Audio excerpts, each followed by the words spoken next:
Tervetuloa Tekoälyttäjät podcastin pariin. Tänään Lotan kanssa jutellaan siitä, miten asiantuntijuus näkyy kehotteissa. Eli ehkä aika paljon kehotemuotoilua, mutta myös sitä, että mistä se kumpuaa se meidän osaaminen ja miten me oikeastaan annetaan sen meidän apurin myös tietää se meidän osaaminen. Ja mitkä ne on ne tärkeät asiat, mitä sinne kehotteisiin kannattaa siis laitella?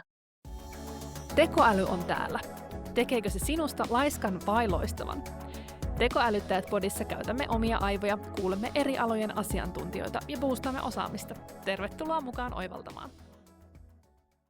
Kun me aloitetaan tekoälyn kanssa työskentely, ja me ollaan tästä puhuttu takaisin jo aikaisemminkin, ne usein jää vähän niin kuin kevyiksi ne meidän kysymykset. Ne on sellaisia, tee tätä, kirjoita tuo. Niin siinähän ei tavallaan se meidän osaaminen ja asiantuntijuus näy yhtään, eikö vaan? Joo, ja mun mielestä aina paras alkuesimerkki on ollut sellainen, että ja pyydänkin aina harjoittelemaan ensimmäiseksi yhteenvetojen tekemistä ja sitten vähän niin kuin testaamaan, että annat sen semmoisen lyhkäisen promptin, että teet tästä yhteenveto. Sulla on ihan mikä tahansa sisältö. Teet tästä yhteenveto, sitten sä saat sen yllätysyhteenvedon. Joo, ja ihmiset on hirveän tyytyväisiä. Kyllä, mutta siitä tulee yllätysyhteenveto ja sitten aika nopsaa, siis alussahan se on vaan silleen vau, tämähän on kivaa, kun tämä tekee mulle yhteenvetoja. Ja se tuntuu niinku riittävän, että sä saat ne muutamat ranskalaiset viivat ja pääset vähän niinku kärryille siitä, mikä Joo, ja sitten on sellainen, että tämä nopeuttaa niin paljon mun elämää. Joo, kyllä, vaan suorastaan niinku säästän tunteja tällä. Ja sitten menee 2 viikkoa ja sitten sä toteat, että okei, että tämä yhteenveto on itse asiassa aika huono. Ja että miten tämä nyt tälleen? Että miksi se ymmärrä, että minkälaisen yhteenvedon mä haluan? Niin, kyllä. Ja sitten siinä kohtaa just toi kysymys tai ajatus, miksi se ymmärrä, minkälaisen yhteenvedon mä haluan, niin se on se avainkysymys. Sitten pitää kertoa, että tee mulle kattava yhteenveto, jota tulen käyttämään esitysmateriaalin pohjana. Eli poimi oleelliset asiat ja sitten voit sanoa, että niitä oleellisia asioita ovat nämä ja nämä. Eli tosi tarkasti ohjaat sitä, että minkälaisen blanketin ja vastauksensa sieltä sitten loppujen lopuksi haluat. Kyllä. Et jotenkin helpointa minusta on ajatella sitä tekoälynkin kykyä tuottaa asioita niin kuin, että se on niin kuin vaikka sun kollega. Ja jos et sä oo sen kanssa tehnyt aikaisemmin yhtään mitään, ihan repäiset jostakin komerosta joku kollega ja sanot, että tee mulle yhteenveto tästä. Niin tai meet uuteen työpaikkaan ja sanot, tee yhteenveto. Tee mulle yhteenveto tästä. Kyllä sinä tiedät, mitä minä haluan. Niin ei se tiedä. Niin se tekee jonkun yhteenvedon ja sit sä oot kauhean pettynyt. Niin meidän pitää kertoa. Joo. Mä kävin pikkusen keskustelua tuossa oman tekoälyni kanssa. Tällä kertaa käytin Copilottia ja vähän juttelin siitä, että miten asiantuntijuus näkyy siellä kehotteissa. Muutaman teeman sain ja ajattelin, että niissä voitaisiin tänään keskustella sun kanssa. Joo. Ja ihan ekana se nosti sen tarkan tavoitteen ja kontekstin. Tavoitehan on just toi, että me kerrotaan se, että mitä me halutaan, mutta mitä konteksti tarkoittaa? Mä niin kuin miellän sen kontekstin niin, että pitäisi antaa tekoälylle riittävästi tietoa, että se ymmärtää, mikä se on se asian aihepiiri, mistä siinä keskustelussa nyt jutellaan. Eli jos otetaan taas se yhteenveto esimerkki siitä jostain aineistosta, niin auttaa jo sitä tekoälyä, jos se tekee sulle yhteenvedon ja se tietää vaikka, että sulla on joku esitysmateriaali, josta sä haluat sen yhteenvedon ja sä kerrot, että mikä se esitysmateriaali on. Eli tavallaan sä kerrot sen aihepiirin tarkemmin niin, että silloin niin kuin se heti jo asemoi, se tietää, mitä asioita sen pitää ehkä huomioida, koska siellä taustalla on se kielimalli, joka on sitten opetettu kaikella sillä, mitä internetissä on, niin jos sä annat jonkun teeman, niin sehän jo kaventaa sitä sen tavallaan vastauskokonaisuutta, mitä se yrittää sulle tuottaa sieltä. Kyllä. Oliko nyt vähän monimutkaisesti se? Ei mun mielestä, koska kun aina sillä lähdeaineistossakin on, sieltähän voi ottaa tosi monia näkökulmia ja yleensä sekään ei niin kuin ole yksiselitteisesti, joku nyt ajattelee jotain raporttia, niin siellä on tosi paljon sitä asiaa. Niin se, että mistä se koskee ja sitten toisaalta miksi sä oot siitä kiinnostunut.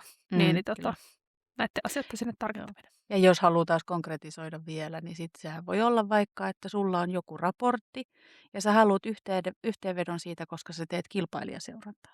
Tai sä haluat No näin. yhteenvedon siitä, koska sä haluat vaan yhteenvedon siitä raportista, että sä haluat tietää, mitkä on ollut ne löydökset. Tolle geneerisesti ilman Kyllä. mitään tarkempaa tarkoitusta. Tai mä haluan yhteenvedon keskittyen tähän tiettyyn osa-alueeseen. Että mua en ole kiinnostunut mistään muusta kuin vaan tästä yhdestä asiasta. Eli mulle kaikkea, mikä liittyy tähän. Jep. Puhutaanko tästä vaikka tästä aiheesta tässä ollenkaan? Joo. Jep. Eli joo, se on myös rajausta, mutta me tullaan ehkä siihen tässä vielä myöhemminkin. Nämä aina menee vähän sillä myös päällekkäinkin, mutta tärkeitä teemoja kaikki. No sitten toiseksi teemaksi tuossa mulle nostin roolitus ja näkökulma. Käytätkö sä itse kuin paljon rooleja tekoälylle ja mitä se tarkoittaa? No mä vastaan eka siihen ekaan kysymykseen. Eli en käytä kauhean usein sille säännöllisesti mun keskusteluissa, että otan nyt tällainen rooli. Ja sehän tarkoittaa siis sitä, että minä sanon selkeästi mun tekoälylle, että sinä olet nyt markkinoinnin huippuammattilainen, sä tiedät kaikki uusimmat kikat ja systeemit ja nyt sä neuvot mua, kun mä oon tekemässä tätä mun kokonaisuutta suunnittelemassa. Ja silloin se pistää tavallaan sen markkinointi-huippuasiantuntijan hatun päähän se tekoäly ja antaa mulle vastaukset siltä pohjalta. Ja se voi olla ihan mikä vaan se rooli, että kun taas muistetaan, että se tietää kaiken, mitä internetistä löytyy. Ja mitä spesifimmin sen roolin vielä niin kuin sanottaa, mitä tarkemmin sitä kuvailee, niin sen paremminhan se sitten toimii. Mutta se toimii myös esimerkiksi vaikka viestien muotoilussa. Eli se rooli voi olla myös niin kuin ehkä tunnetila tai tyyli kirjoittaa. Että haluan, että olet vihainen tai haluan, että olet ystävällinen tai empaattinen tai mitä vaan. Eli monipuolisesti sitä voi käyttää. Mä itse, jos mä jatkan vielä sen verran vastaan siihen ekaan kysymykseen, täydennän, että käytän siis roolia aina silloin tällöin. Mutta taidettiin viimeksi jutella siitä, että mun keskustelut on hirveän usein semmoisia yhteisiä pohdiskelukeskusteluja. Ja luulen, että mun täytyy ehkä muistaa käyttää sitä roolia vähän useammin. Mutta mulla on myös semmoisia niin kuin teemakohtaisia keskusteluja. Eli tavallaan sillä tekoälyllä ei ole roolia, mutta mä oon tosi tarkkaan rajannut sen kontekstin. Niin silloin se rooli on ehkä mun keskusteluissa, se ei ole niin merkityksellinen. Mä olin itse asiassa tulossa tähän ihan samaan juttuun. Mä käytän mä oon ehkä hivenen eri mieltä jopa näiden roolien tärkeydestä. Ne toimii varmaan niinku tiettyihin juttuihin, mutta tätä tosi usein nostetaan, että hei, käytetään roolia. Mutta kun sä määritteletkin sitä kontekstia ja tuot sen sinun asiantuntijuuden siihen kehotteeseen, eli sinä otat isompaa roolia siinä kehotteessa, niin sun ei tarvitse antaa sille mitään semmoista hähmästä ole markkinoinnin huippuasiantuntijan roolia, koska sittenhän sä tavallaan, tämä on nyt mun mielipide, mutta sä annat aika paljon valtaa sinne tekoälylle ja sä et niinku tiedä. Mä haluaisin ensin käydä semmoisen keskustelun, että no mitä sun mielestä markkinoinnin huippuasiantuntija osaaja tekee, koska mä haluaisin niinku tietää sen tarkemmin ennen kuin mä sanon, että oot sitten se markkinoinnin huippuasiantuntija ja teet tämän pohjalta, eikä sillä niinku sokkona joku rooli, koska se on mun mielestä, jos mä en niinku tunne itse sitä asiaa ollenkaan, niin mä koen, että mun pitää perehtyä siihen vähän enemmän, eikä antaa just tälleen sokkona jotain. Joku... Toimit tällaisena. Niin, mä teen tosi paljon nyt remppoja. Sattuneessa syystä. Niin, harrastuksena oikein tälleen. Niin tämä on just vaan tavallaan se, että voinhan mä sanoa tekoälylle, että toimi mun putki-asiantuntijana. Mutta enhän minä tiedä, että kuinka, kun mulle ei ole asiantuntijalta tarkistaa sen roolin paikkansa pitävyyttä ja sen vastausten paikkansa pitävyyttä. Niin näiden roolien käyttö pitää olla myös sillä lailla hanskassa, että sä tiedostat, että mitä sä pyydät tekoälyä tekemään ennen kuin sä ja minkä verran sä voit siihen sitten luottaa. Kyllä, just näin. Ehkä tuossa sun mielipiteessä, mikä on kyllä aika oivallinen mielipide, niin siinä kaikuu se, se mistä oliko ihan jopa ekassa jaksossa, kun juteltiin, että kriittisyys ei puutu Mm. tästä meidän podcastista. Ja nyt se näkyy nyt ehkä tuossa sun tavassa käyttää tekoälyä, että sulla on se luontainen epäusko siellä. Niin. Ja tavallaan voidaan jutella kaikista asioista ja mielellään tehdään syvää yhteistyötä, mutta en minä sinuun luota. Niin, kyllä. Laitanko henkeäni Paitsi käsiin? niissä asioissa, missä sä itse pystyt arvioimaan Just. lopputuotoksia. Kyllä. Että mä koen, että mulla on riittävän vahva asiantuntijuus, että mä niin kuin luotan, että me ollaan nyt ikään kuin yhteistyössä muovattu tää. Mut kyllä siinä rooleissa on vahvoja, semmoisia, niin kuin sä sanoit, vaikka tuon viestien luonnostelu esimerkin. Niin. Jonkun asiakkaan kanssa joskus juteltiin siitä, että voisi tehdä semmoisia vähän niin kuin agentteja, mutta voisi tehdä semmoisia kevyitä keskusteluitakin, ikään kuin antaa semmoisia erilaisia rooleja eri keskusteluille. Ja sitten aina menisi sen eri tyypin luo, että hei, nyt mä tarviin napakkaa ja tämmöistä tiukkasanasta vastausta tähän. Nyt mä menen ton mun chattibotti Jarmon luokse tonne. Jarmo osaa vastata tosi tiukasti aina näihin mun niinku. Niin, että nyt mun pitää vastata tähän ei, niin Jarmo chattibotti auttaa mua. Kyllä. Sen ainut tehtävä on vastata ei. Oispa hauska. No sitten seuraava teema, mitä täältä tuli, rakenteen määrittely. Ja tässä vielä niin kuin Copilotin kanssa tuota keskustelua tässä kävin, niin ikään kuin annettu esimerkki, että aloittelija jättää usein rakenteen mallin arvattavaksi ja sitten asiantuntija määrittelee sen. Eli eikö tämä tarkoita sunkin mielestä sitä, että kun sä nyt vaikka sitä yhteenvetoa, käytetään edelleen tätä samaa esimerkkiä, niin sä tavallaan niin kuin tiedät jo ne rakenteet, mitkä sä siihen vastaukseen haluat. Ja Kyllä. sen sijaan, että sä jätät sen pääteltäväksi tai toivot sitä, no mä toivon, että se tekoäly ymmärtäisi, tekisi mulle just täydellisen rakenteen, niin sä kerrot sen. Joo. Ja sitähän tuo niin kuin käytännössä tarkoittaa. Ja rakennehan voi olla, rakenne tai se lopputuotoksen niin kuin tyyli tai järjestys tai mikä vaan, niin se aina peilaa siihen sun käyttötarkoitukseen tarkasti. Ja se on todennäköisesti, sillä on myös aika paljon tekemistä sen sun ihan ensimmäisen liikkeelle lähdön kanssa, eli sen tavoitteen kanssa, että mitä sä oot sieltä niin kuin kaipaamassa. Joo. Ja rakennetta siis on sekä muoto että rakenne. Ja jos on vastauksen muoto voi olla taulukkoja, kuvia, graafeja, bullet-pointteja, tekstiä tai kaikkien näiden yhdistelmää, mutta rakenne on niin kuin vähän enemmän. Eli rakenne kertoo kuitenkin sitten jo semmoista tarinaa siitä vastauksesta. Ja sehän ei niin kuin jokaisessa pikaisessa keskustelussa, kun sulla on vaan joku lyhkänen, että tehdäänpä, tsekkaa tästä nyt vaikka kirjoitusvirheet, niin siinähän sun ei mitään rakenteita tarvitse miettiä. Ei. Mutta sitten mitäs me poimittaisiin esimerkkiasioiksi, joissa rakennetta tarvii jo määrittää? No, tämä on ehkä vähän enemmän muotoa, mutta niin kuin spesifisti, jos mä teen jotain PowerPoint- tai jotain slide-esityksiä, ja mulla on yksi hyvä slide olemassa, ja niin mä annan sen esimerkiksi niin kuin kuvana, että hei, nyt me jatketaan tästä aiheesta, mutta mä haluan täsmälleen nyt katsoa tämä malli ja rakenne ja niin kuin tämä, niin kuin myös tämän tekstin taso, tai että mistä me puhutaan ja minkälaisia esimerkkejä mä haluan, niin tee mulle täsmälleen sama. Joo. No se onkin hyvä esimerkki. Tästä uudesta aiheesta. Joo. Ja laiska kun olen, niin mä käytän ihan sikana screenshotteja siinä. Mä annan vaan kuvaa. Mä annan, että tuossa on rakenne. Tee mulle tästä tämmöinen. Mä käytän kyllä kans kuvakaappauksia ihan älyttömästi. Eli slideista, jostain saatan ottaa nettisivuista, jostain tekstipätkistä, jostain niin kuin ihan mistä vaan. Ja en sellaisenaan useinkaan hyödynnä, vaan niin kuin sanoinkin, että mä käyn semmoisia pidempiä keskusteluita osana sitä kokonaisuuden työstöä.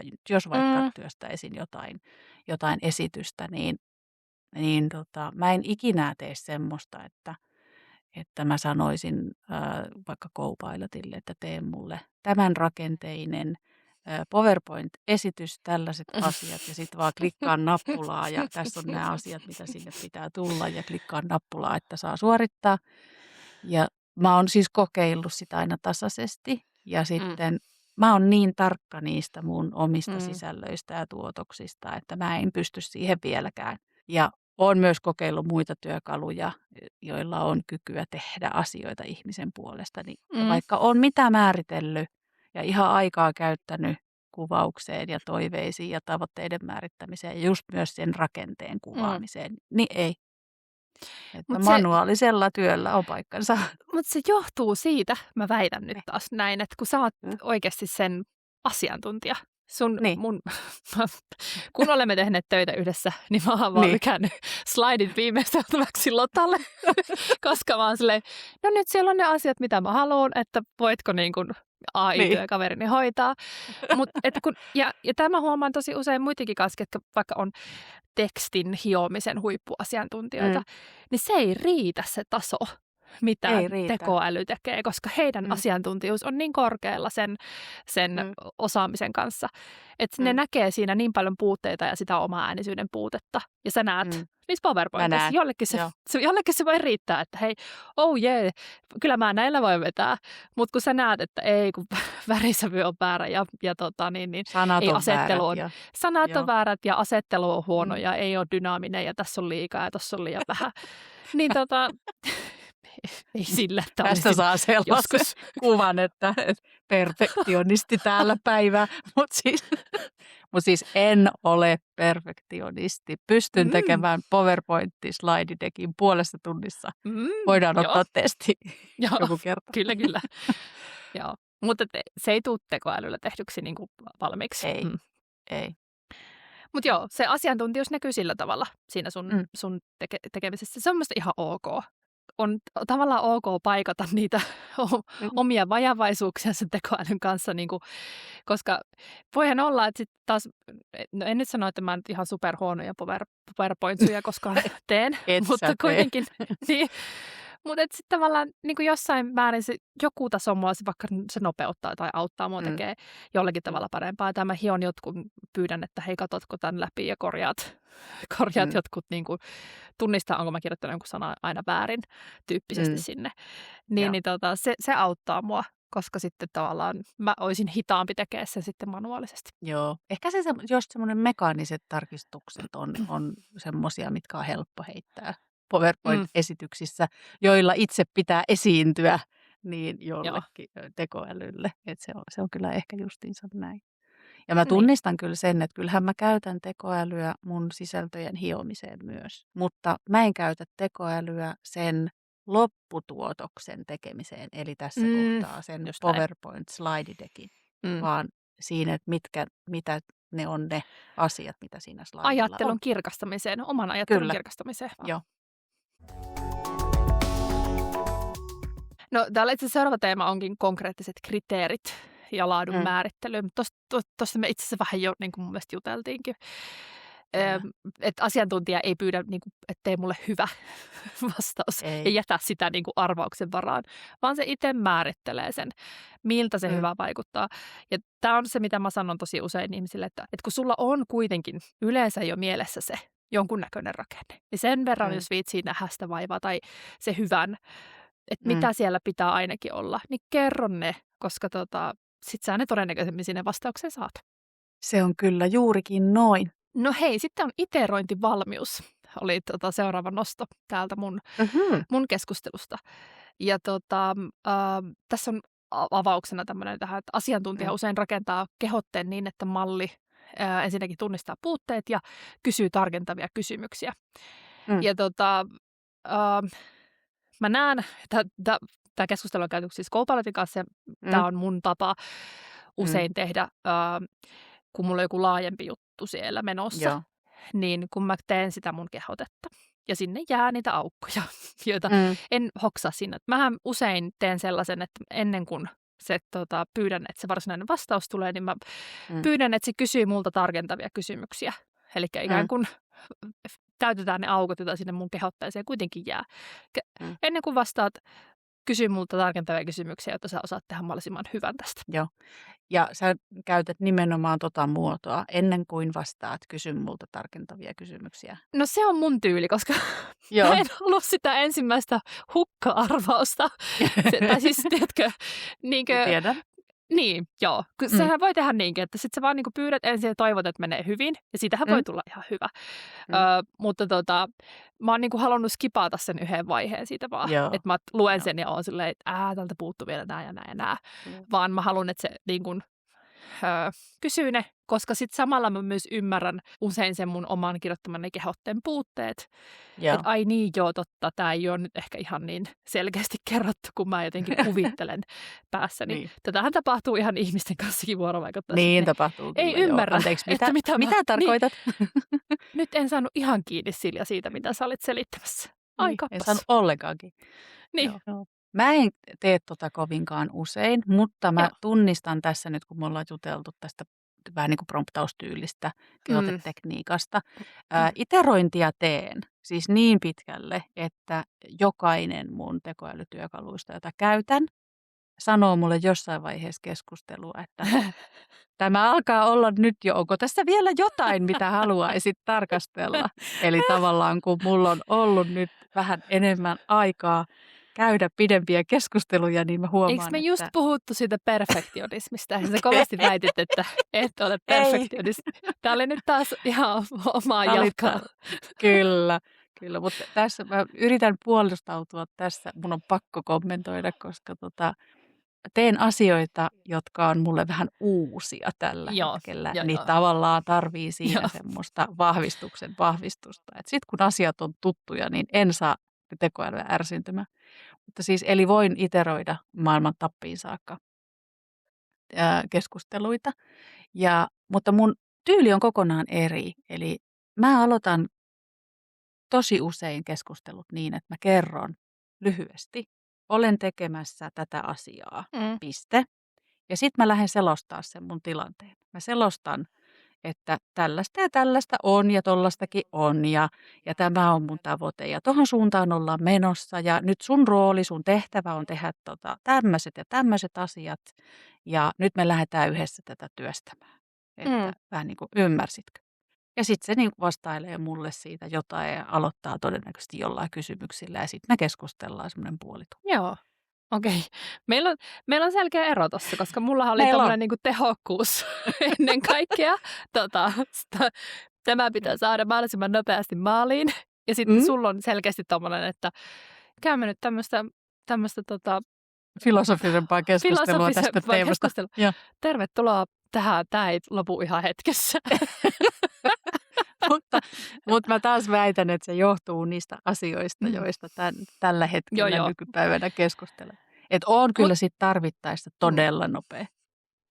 Niin, mutta nyt kun me ollaan, kuitenkin taas asiantuntijuus on tänään meidän niin kuin tässä ytimessä, niin mehän ollaan asiantuntijoinakin erilaisia. Ja niin tavallaan meidän työskentelytyyli on erilainen. Ja mun mielestä se on ihan ok, että se näkyy siinä ikään kuin siinä kehotteiden tekemisessäkin. Ja tavallaan senhän pitää näkyäkin siinä. Koska jos ei sun tyyli ja tapa tehdä töitä näy sun tekoälytyöskentelyssä, niin ootko sä sitten ittenäs, niin oletko sinä aitona asiantuntijana siinä keskustelussa? Niin. En tiedä. Mä näin tänään tosi mielenkiintoisen. Se oli linkkarissa joku kommentoi johonkin. Tämä on nyt tästä tosi epämääräinen, mutta se jäi niin kuin ajatuksena mieleen, kun joku sanoi siinä, että hän vähän niin kuin kirjoittaa päiväkirjaa myös sinne. Tai niin kuin ikään kuin käy päiväkirja tyylisesti läpi, että hei mitä...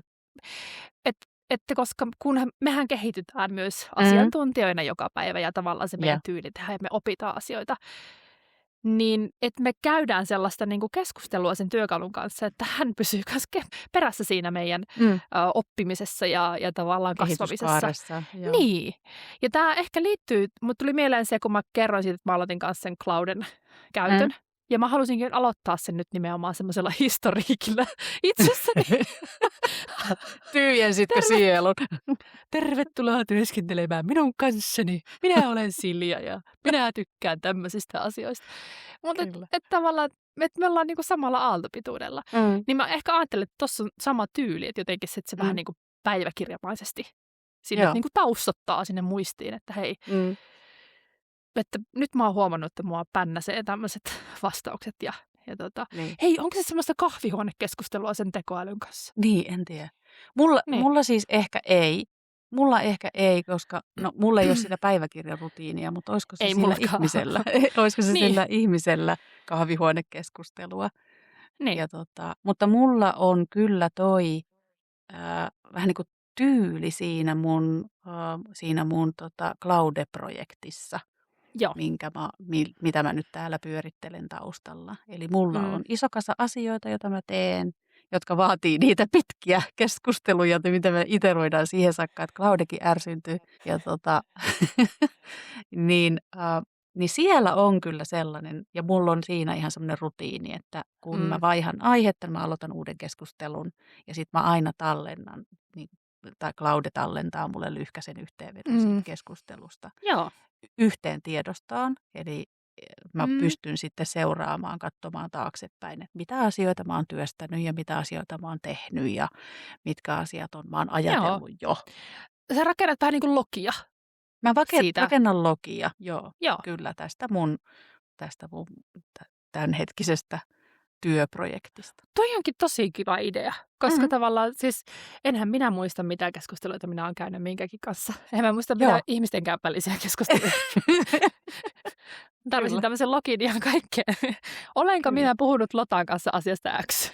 Niin. No tämä osaisi kyllä vastata, joo. Niin, koska jos sä aina tekisit ikään kuin sellainen, että okei, ja tämän päivän lopputuloksena me ollaan puhuttu näistä ja näistä ja näistä, pistetään sinne logiin ja käytetään tätä tiedostoa vaikka sitten pohjana, kun me lähdetään tekemään jotain uutta. Okei, mahtava idea. Ja sitten mulla on siinä rinnalla vielä semmoinen erillinen to-do, että sitten mä voin sanoa, että tästä tuli tällaiset tehtävät, että päivitän nämä siihen to-do-tiedostoon. Sitten mä voin sitä käydä katsomassa, jos uskallan.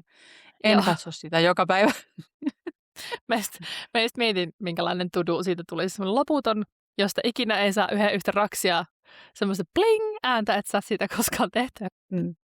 Mutta se auttaa, siis tämä logi-asia auttaa, varsinkin kun tekee niin kun jotain tiettyä asiaa. Ja mä voisin kuvitella jatkossa että mä mietin myös tässä samalla, että minkälaisia tekoälyavusteisia työskentelytapoja haluan. Niin tunnistan, että tämä tällainen logittaminen auttaa mun aivoja. Ja kun nyt on ollut aika paljon keskustelua siitä aivokärähdyksestä tekoälyn käyttöön liittyen, eli aika paljon semmoista kognitiivista kuormaa ihmisille tulee, kun pitää tarkistaa ja vahtia ja vaikka sun mitä tehdä tekoälyn tuotoksille, niin mä huomaan, että se vapauttaa mun aivoista kapasiteettia, että mulla on työkalu, joka on tehnyt mulle muistiinpanoja ja merkintöjä. Mä voin käydä niitä lukemassa. Ja tulee semmoinen olo, että tämä helpottaa mua. Joo. Tähän on pakko sanoa yksi toinen esimerkki. Siis tämmöinen ihan käytännön esimerkki varaston siivouksesta. Niin, sen voi tehdä myös tekoälyn kanssa. Sillä että kato, kun sä laitat sinne tavaraa tai siivoat sen varaston, niin teet semmoisen listan siinä, että hei, täällä on nyt 3 metriä tämmöistä rullaa ja tässä on nyt, mulla on tämmöiset ja tämmöiset verhot täällä ja täällä on kuusen koristeet ja muuta. Niin sitten kun sä voit aina palata siihen, niin sä olet, onko täällä mun kuusen koristeet? Kyllä on, ne on hyllyllä 2 tuolla sun vasemmalta katsottuna. Joo, se on sille nerokas idea. Tätähän pistäisi taas sillä lailla siis on todellakin. Johonkin. Ja voin nyt tunnustaa tässä, että täällä minun kotonani on yhtenä vuonna, en muista mikä vuosi, mutta on käyty ostamassa kaupasta uudet joulukoristeet, koska 80 joulukoristetta ei löytynyt mistään. Näin, niin, just näin. Oispa ollut tekoäly silloin. Oispa ollut tekoäly. Niin. Toi viimeinen kohta tuossa, mitä mulle tuohon listaan ehdotettiin, oli rajaukset ja reunaehdot. Ikään kuin se, että kerro myös mitä et halua. Musta rajaukset ja reunaehdot on vähän niin kuin eri asia tavallaan. Se on mun mielestä just sitä kontekstia ja sitä. Mä en käytä hirveän usein sitä, mä en rupea rajaa hirveän usein, mitä mä en halua, koska se on loputon suo. Mä yritän rajata nimenomaan että mitä mä haluan, eikö vaan? Joo. Mä teen kanssa silleen päin ja sitten mä en ole myöskään saanut kehotteita toimimaan. Mä en ole saanut hyviä vastauksia niiden älä laita siihen näitä ja näitä Joo, ja näitä. just näin. Eli sitten sille tulee, mä oon huomannut, että tekoälylle on tullut hankaluuksia ymmärtää. Joo, Ja jos mä sanon sille, että tämä asia, että jätä tämä pois tästä vastauksesta, niin sit voi niin. olla, että se niin kuin muistaa sen ikuisesti Joo. jotenkin. Mulla on niin kuin Se on huonoja niinku ranteet kokemuksia tästä. auki siitä. Lotta ei koskaan halua, että minä laitan tämmöistä. Ei minä voi laittaa. Niin. Joo, En voi laittaa. kyllä. Niin mä oon sanonut, mulla on huonoja kokemuksia, niin mä en käytä siis voin sanoa en ikinä. Joo. Mä kans en muista, että käyttäisin. Kyllä mä sit iteroinnissa saatan käyttää. Sitten tavallaan, kun mä korjaan. Niin, että poistat vaihdetaan, jotain. niin, vaihda tätä sävyä tai et tee sitä tämmönen ja niin kuin, älä käytä tota sanaa. Niin sit se toimii. Eiku hei, nyt mun on peruutettava. Kyllä mä sanon tekoälylle, että älä ole huuhaa tekoäly. Älä anna mulle huuhaa tekoäly vastausta. Ja sit se on ihan tämä selvä. En anna sinulle mitään huuhaa vastauksia. No mä annan sulle nyt yhden semmoisen pikatehtävän. Sä nyt käyttää nyt sun jotain tekoälytyökalua, mitä sä niin käytät tosi usein. Mut pyydä sitä analysoimaan sun käyttämät kehotteet. Niin kuin tämmöisen niin kuin asiantuntijuustason avulla. Kokeillaan. Tai mikä nyt tahansa kriteeri, mitä haluat. Mutta mä pyysin täältä itselläni, että hei se rupesi vähän tarjoilemaan mulle, että haluatko kuulla, että mitä mieltä minä olen sinun kehotteista. Mutta anna tulla. Niin tää liittyy nyt just tähän, kun sä sanoit, että täällä anna huuhaa kehotteita, koska mun tämmöiset yleisimmät korjaukset on napakampi, lyhyempi, tee tästä hauskempi, uusi kulma, sama tehtävä kuin alussa. Mulla on tämmöiset niin kuin, mun nämä iterointikierrokset on aina just tällaisia, niin kuin, napakka on itse asiassa tosi usein, mitä mä käytän, koska jotenkin minun mielestä usein, ehkä minä olen itse niin napakka, niin en kestä sitä semmoista rönsyilyä, niin semmoista blää, niin se on, napakka on se mun, me ollaan ehkä päästy konsensukseen myös tekoälyn kanssa tai tämän Copilotin kanssa, että mitä mulle napakka tarkoittaa. Joo. Mutta täällä mä sain ihan pisteitä versio siitä, että miten Copilot kokee minun kehotteet. Täällä sitten loppujen lopuksi, että oikein hyvä, tämä on tekoälythän tykkää kyllä kehua, mutta sitten missä mä voisin vielä parantaa on arviointikriteerien eksplisiittisyys. Esimerkiksi tuossa, kun mä sanon, että teen napakampi, niin munhan pitäisi kertoa kyllä ehkä vielä, että mitä se napakkuus mulle tarkoittaa. Niin määrittelen napakka. Ja sitten, että mä en systemaattisesti tee kysy ensin logiikkaa. Eli mä aina välillä käytän sitä, mutta muuten on niin kuin, että määrittelen tavoitetta ja kohderyhmää rakennetta tosi tiukasti ja se tavallaan näkyy se mun rakenteinen ajattelu täällä ja tämmöinen iterointitaito, se oli ihanasti sanottu tässä. Joo. Saitko sä jonkun? Mä sain täältä vastauksen ja uskalsin kysyä myös, missä pitää parantaa. Joo. Kysyin tosi suoraan vaan näin, että analysoi mun kehotteet asiantuntijuuden näkökulmasta. Ja mä oon käyttänyt nyt tänä keväänä kaikista eniten Geminiä, eli mä kysyin Geminiltä. Ja sitten tämä on kuulemma hänelle mielenkiintoinen ja mieluinen tehtävä. Kauhean kiva. Odotellut siellä, että milloin se kysyy. Kyllä, milloin se kysyy. Apua. Mutta ensimmäiseksi kontekstin ja roolituksen mestaruus. Että mä en kuulemma vain kysy asioita, vaan mä rakennan tekoälylle poikkeuksetta selkeän viitekehyksen. Se oli varmaan se, mitä mä alusta. Että no niin, tervetuloa keskustelutuokioon. Joo. Sitten tämä naurattaa mua nyt jo valmiiksi. Iteratiivinen ja dialoginen ote. Joo. Että kyllä jutellaan kehotteesi. Kyllä eivät ole kertaluonteisia kommenttitiedoste, vaan käytä tekoälyä sparrauskumppanina. Jep. Sitten kyky liikkua strategisen ja visuaalisen välillä. Kehotteidesi kirjo ulottuu liiketoimintasuunnitelmista, koulutussisällöistä, brändäykseen ja hyvin tarkkoihin visuaalisiin estetiikan kuvauksiin. Juu, just voin. Kappas, me ollaan, katos vaan kun. Mutta tämä on ihana, kun Gemini varmistaa nyt kaikki nämä, mitä me ollaan tässä keskusteltu tämän jakson aikana. Niinpä. Ja sitten rakenteellinen selkeys ja napakkuus. Kehotteesi ovat usein hyvin jäsenneltyjä, käytät listoja, ranskalaisia viivoja, selkeitä reunaehtoja. Ja strateginen ohjaus, kriittinen ajattelu, semmoiset on termit, mitä niistä musta käytettäisiin. Mutta mä voisin parantaa metakehotteiden hyödyntämistä. Eli sitä, että antaisin tekoälyn kirjoittaa kehotteita mun puolesta. No en voi antaa. Joo. Joo, Ei pysty minä päästä. tiedän paremmin. Joo. Niin. Sitten few shot-esimerkkien voimakkaampi käyttö. Eli mä käytän usein laadullisia adjektiiveja, mutta tekoäly ymmärtää parhaiten konkreettisten esimerkkien kautta. Ja yllätys, täällä on käytetty myös sanaa napakka asiantuntija. Helposti lähestyttävä. Tavallaan pitäisi kertoa, että mitä ne on. Ja sitten oli vielä päättelyketjujen avaaminen monimutkaisissa analyyseissä. Eli kun mä pyydän tekoälyä analysoimaan jotain, niin mun pitäisi osata kuvata tarkemmin sitä mun toivetta, ettei se ole se T-yhteenveto tästä raportista taso. Just näin. Niin, että sinne vaan opettelemaan. Sinne vaan opettelemaan, mutta hei, sä voit tehdä täällä kuulija kanssa tämän ihan saman tehtävän. Että jos haluat, niin otappa, vaikka kysyt ihan muutamalta, jos käytät useampaa, niin tai olet käyttänyt jo pidemmän aikaa, niin käyttäisi yksi keskustelu tuosta, että hei, miten menee ja miten se sun asiantuntijuus siellä sun kehotteessa näkyy ja miten se voisi näkyä siellä paremmin. Se onkin ihan mielenkiintoinen kotitehtävä. Oliko sun onko meidän taustalista käyty läpi? Taustalista on käyty läpi. Me ollaan asiantuntijuuden ytimessä. Niin ollaan, kyllä. Ihan juuri siellä. Mutta hei, kiva kun olit mukana tällä kertaa kuuntelemassa. Kohta taas jatketaan. Kerran viikossa tulee jakso. Jännitetään, mitä seuraavalla kerralla jutellaan ja onko meillä esimerkiksi joku vieraan. Niinpä. Tuu kuulolle. Palataan. Moi moi! Yes, moi moi!